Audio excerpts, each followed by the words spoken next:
changed Oh, really? to Freedom, That's so they have to great. call him that in court. He lent us a Nikon P1000. So it's a very high-end camera with a 125 times optical zoom. Oh.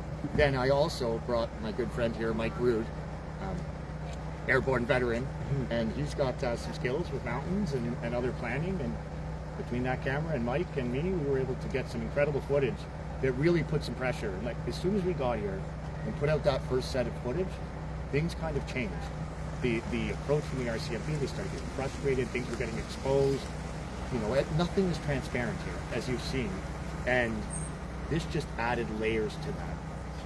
You know, normally police try and, serve and protect, right? Serve. Yes. And, they're always talking about transparency. This entire operation has been the opposite. From having a no-fly zone overhead, to anti-drone devices, to doing the final massacre in the dark. They really have, and even just building this sort of walls of huge haystacks to hide people seeing it. It's so un-Canadian for police to spend so much money blocking people from seeing what they're doing. Yeah, and I mean, there's already, if you look behind here, everything about this is quite dystopian. We should be in what's paradise, right? You look around over here, look, I'm in paradise, and you look a layer behind and you see this. And this privacy fencing, all these things, they just lead to paranoia. They breed paranoia. They get people worked up. And, they haven't provided counts of the number of ostriches. We know 100% that Spirit the ostrich was killed here under the, quote, care of the CFIA. And they completely misrepresented that story. That was the bird that the police droned, spooked the bird. Yes. The bird got injured, and they put the bird down. Yes. And the media implied that was a death by avian flu. Yeah, so they implied it was a sick bird.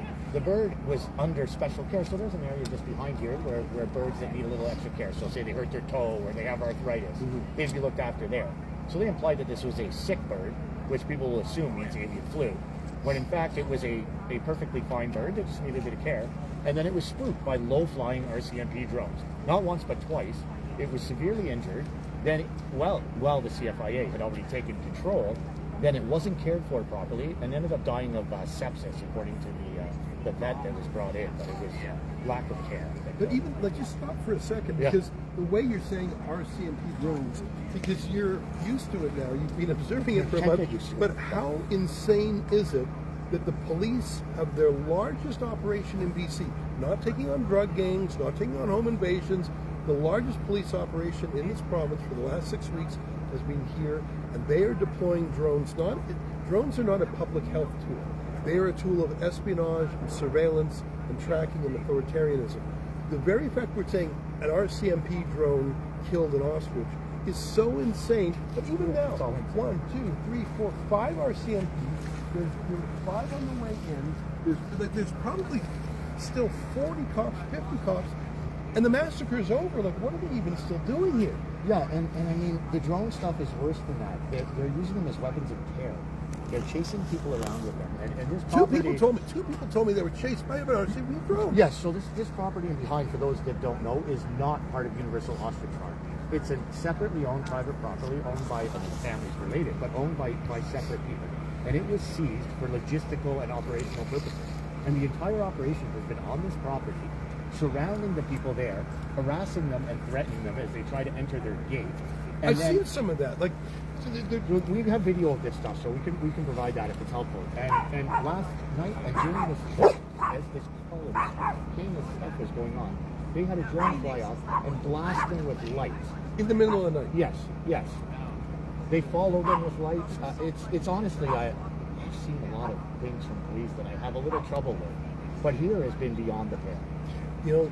When the truckers were in Ottawa, they said that the military was not involved. We later found out that the Canadian Armed Forces did in fact supply drones to film the protest in Ottawa. One of the questions I tried to put to the police here was, are you using military equipment, including the drones?